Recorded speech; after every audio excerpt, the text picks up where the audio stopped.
ನಮಸ್ಕಾರ ಸ್ನೇಹಿತರೆ, ಕನ್ನಡದ ಅದ್ಭುತ ಕಥೆಯ ಯೂಟ್ಯೂಬ್ ಚಾನಲಿಗೆ ತಮ್ಮೆಲ್ಲರಿಗೂ ಸ್ವಾಗತ.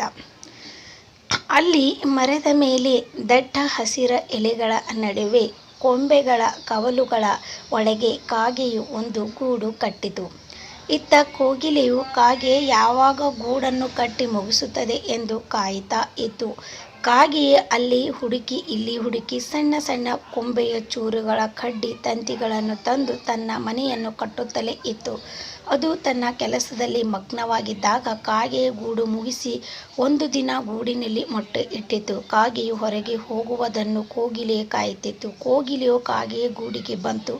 ಕಾಗೆಗೆ ಏನು ಗೊತ್ತಾಗದಂತೆ ಕೋಗಿಲೆಯೇ ಅದೇ ಗೂಡಿನಲ್ಲಿ ತನ್ನದು ಒಂದು ಕೂಡ ಮೊಟ್ಟೆ ಇಟ್ಟಿತು. ಕಾಗೆ ಆಹಾರ ಹುಡುಕಿ ತಿಂದು ಗೂಡು ಸೇರುವ ಅಷ್ಟರಲ್ಲಿ ಒಂದು ಇದ್ದ ಮೊಟ್ಟೆ ಎರಡು ಆಗಿತ್ತು. ಅದಕ್ಕೆ ತಿಳಿಯಲೇ ಇಲ್ಲ. ತನ್ನ ಮರಿಗಳನ್ನು ತನ್ನದೇ ಗೂಡಿನಲ್ಲಿ ಬೆಳೆಸುವುದು ಕಾಗೆಗೆ ಮಾತ್ರ ಗೊತ್ತು ಇತ್ತು. ಹೀಗೆ ಬೇರೆಯವರ ಮೊಟ್ಟೆಯೊಂದಿಗೆ ಗೊತ್ತಿಲ್ಲದಂತೆ ಮೊಟ್ಟೆ ಇಟ್ಟು ಮರಿ ಬೆಳೆಸುತ್ತಾರೆ ಎಂಬ ಯೋಚನೆ ಕಾಗೆಗೂ ಕೂಡ ಇರಲಿಲ್ಲ.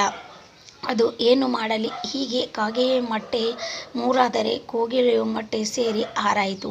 ಕೋಗಿಲೆಯು ತನ್ನ ಕೆಲಸವಾದ ಸಂಭ್ರಮದಲ್ಲಿ ಇತ್ತು. ಅದು ಆಗಾಗ ಕಾಗೆಯ ಗೂಡಿನ ಕಡೆಗೆ ನೋಡುತ್ತಾ ತಾನು ಯಾವ ಪರಿಶ್ರಮವನ್ನು ಪಡದೆ ತನ್ನ ಮರಿಗಳ ಕುರಿತು ಕಾಳಜಿ ವಹಿಸಿತು. ಅದು ಕಾಗೆಯು ಪರಿಶ್ರಮಕ್ಕೆ ಬೆರಗು ಪಡೆದ ಬೆಲೆಯನ್ನು ನೀಡದೆ ಕಾಗೆ ಇತ್ತು.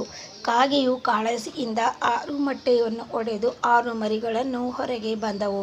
ಕಾಗೆಯು ಎಲ್ಲ ಮರಿಗಳನ್ನು ನೋಡಿ ಖುಷಿಯನ್ನು ಸಂಭ್ರಮ ಪಟ್ಟಿತು. ಗುಟುಕು ತಂದು ತಂದು ನೀಡುತ್ತಾ ಹೀಗೆ ಮರಿಗಳು ಬೆಳೆಯುತ್ತಿದ್ದರು. ಕೋಗಿಲೆಯು ಮರಿಗಳು ಅಮ್ಮನ ಮರಿಗಳು ಎನ್ನುವ ಹಾಗೆ ನಡೆದುಕೊಂಡವು. ಕಾಗೆಯು ಗುಟುಕು ತರಲು ಹೊರಗೆ ಹೋದಾಗ ಕಾಗೆಯ ಮರಿಗಳನ್ನು ಕೋಗಿಲೆಯ ಮರಿಗಳ ಹೊರಗೆ ತಳ್ಳಿ ಬಿಟ್ಟವು. ಕಾಗೆಯ ಮರಿಗಳೆಲ್ಲ ಮರದಿಂದ ಕೆಳಗೆ ಬಿದ್ದು ಜೀವವನ್ನು ಕಳೆದುಕೊಂಡರೆ ಇದರಲ್ಲಿಯೂ ಭೇದ ತಿಳಿಯದ ಕಾಗೆ ಇದೆಲ್ಲ ಸಹಜ ಕ್ರಿಯೆ ಎಂಬುವಂತೆ ಮರಿಗಳನ್ನು ಪೋಷಣೆ ಮಾಡಲು ಮುಂದುವರಿಸಿತು.